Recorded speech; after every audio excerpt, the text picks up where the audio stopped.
Sup, guys? I want to welcome you to week 8, the report. I'm a little bit seething. Just did the entire video and forgot to fucking plug in my mic. Anyhow, we're back. Big week. Let's start with injuries. Scotty Barnes went down again. LeBron was out, but then came back for the end of the week and tried to help Corey Shower get a win. We'll see if he did. Any other injuries that I could think of?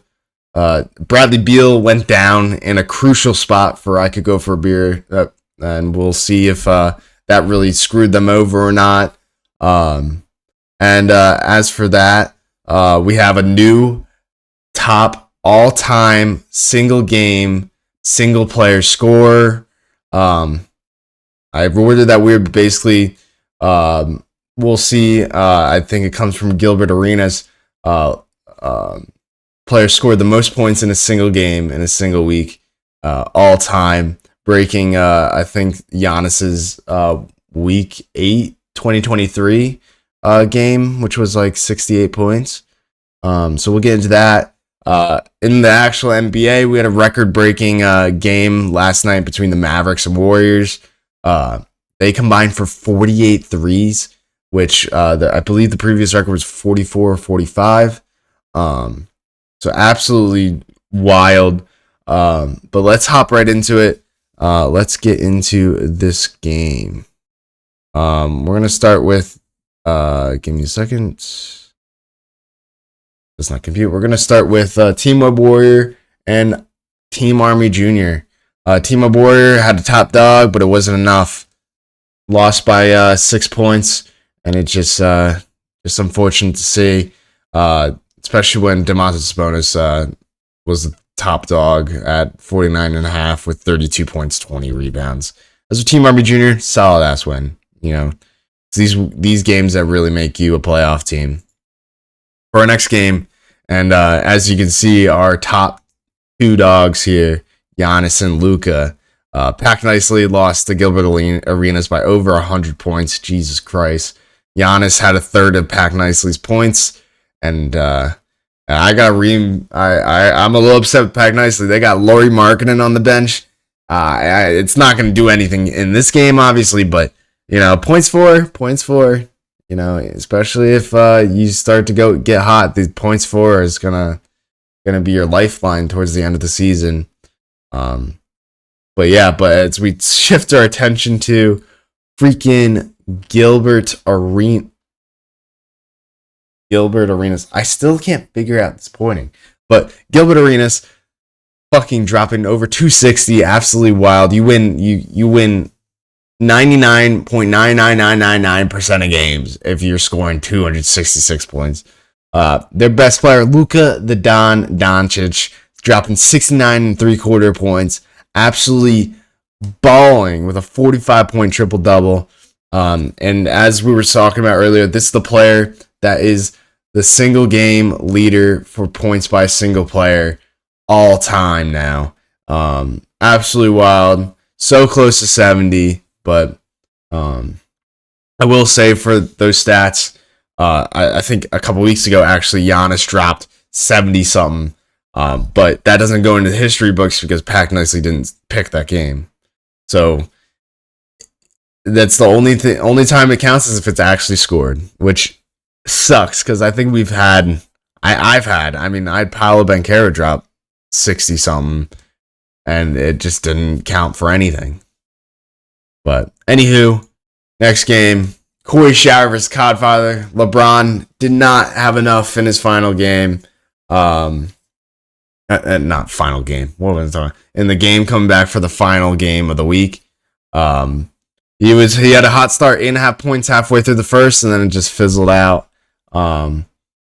Really just sucks. I thought he was gonna do it, but Codfather holds on with Jalen Johnson dropping 42. You love this game if you're the Codfather. Obviously, you want to smoke teams, but these are the close games, like I said earlier, that get you playoff, prowess. And with that, let's head into our highlight of the week, and that comes from LeBron. 3, 2, 1. All right, let's play this. I'm gonna get an extra highlight from AD, but LeBron coming down the lane, bang, bang, and it's not over yet. It's not over yet. Boom. Comes right back with that chase down. LeBron, we'll catch an extra highlight. LeBron with the assist too. He's just, oh, never mind. I didn't even see it. He freaking taps it in. But LeBron coming back. He was trying to help Corey shower, and it just was not enough. Welcome back into our next matchup. The Mog Squad versus Kanto Embers. The Mog Squad got dethroned from the first seed, losing the Kanto Embers handily by at least a player or two. SGA scored 44 points. Absolutely crucial for Kanto, and they're gonna keep on rolling. Even with the Mog Squad losing this game, I wouldn't be surprised if they're gonna come stomping back up for that number 1 seed soon enough. Especially with Karl Anthony Towns playing the way he does. On to the next game, where the Harlem Globetrotters versus Fraggle Rock 9, an absolutely close game. Anytime two teams score over 200, you're in for a good one. Devin Booker leads for the Fraggle Rock 9 with a 35 fantasy point game. Fraggle Rock won by about 20. Jalen Suggs tried to pull something with the in-season tournament game, almost dropping 36 points, and it just was not enough. It's not enough. On to our next game. We have I Could Go For A Beer versus Team Damn. An absolute mid-off. Freaking... For both of these teams, I'd be clutching my pearls right now. As for Team Damn, at least they got the injury-riddled excuse. I mean, Scotty Barnes went down. I think he only dropped like 13 or something. As for I Could Go For A Beer, last night, Bradley Beal goes down. Can't play. But everybody on I Could Go For A Beer's bench already played their games, so they can't be subbed in. So I Could Go For A Beer. We're stuck at 158.5 points with no hope in sight. And Team Damn only needed about 30-something points from Ja Morant on the final night versus the Lakers, and it just couldn't get it done. Lost by 5 points. And I Could Go For A Beer. This is a tale of two different stories here. I Could Go For A Beer goes up to 7-1, and Team Damn goes to 3-5. That's just absolutely, absolutely wild.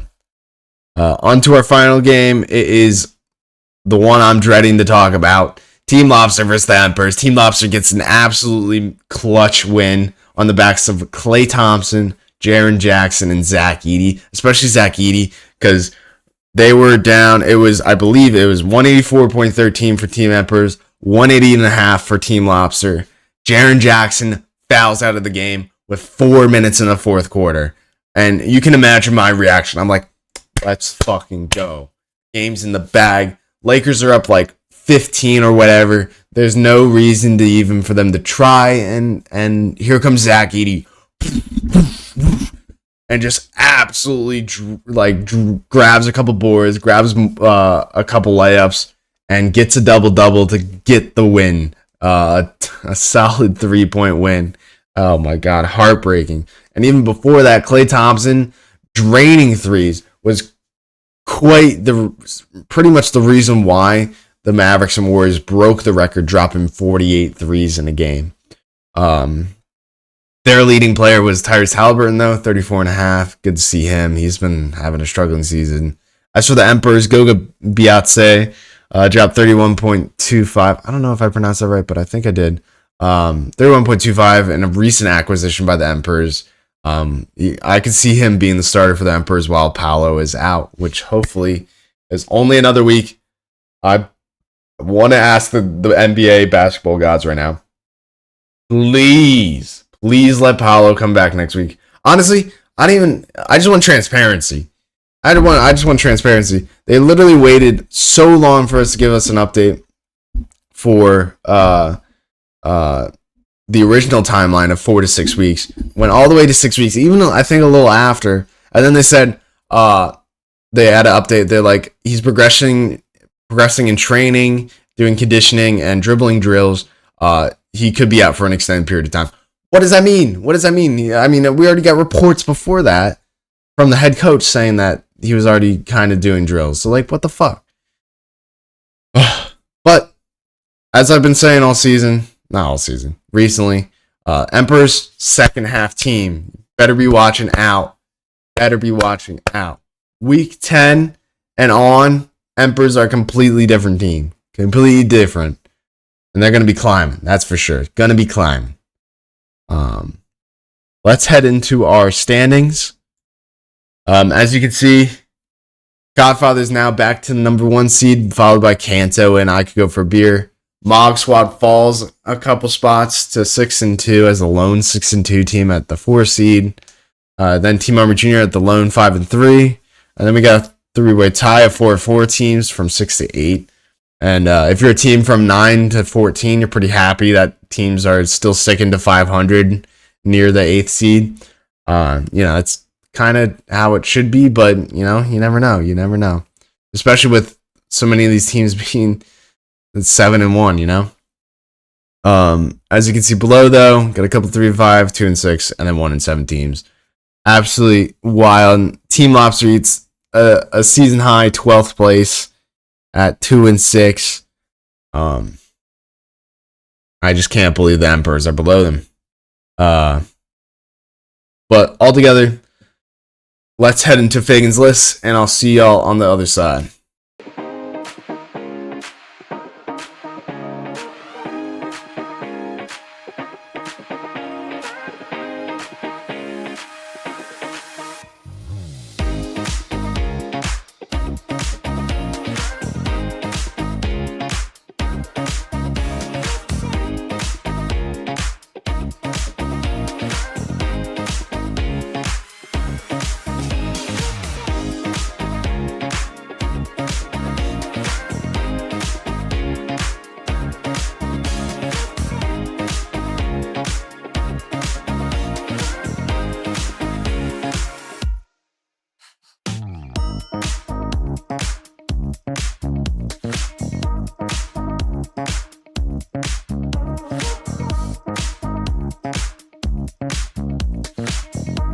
All right, so that was Fagan's list. Just want to opposite of preface say after that, our expert analyst Fagan told me that the last 2 teams, the Emperors and Team Dam, are in the dungeon right now, which means they lost to Team Lobster. So that's not good, and I think it might be hard for those teams to escape the dungeon.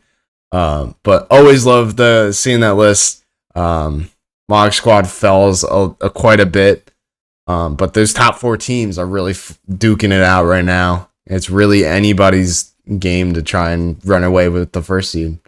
Other than that, keep an eye out for next week's matchups. Check your lineups, owners. I see a couple teams having packed nicely, having freaking Laurie marking on your bench, and then there's some injuries that's happened. So just keep an eye out.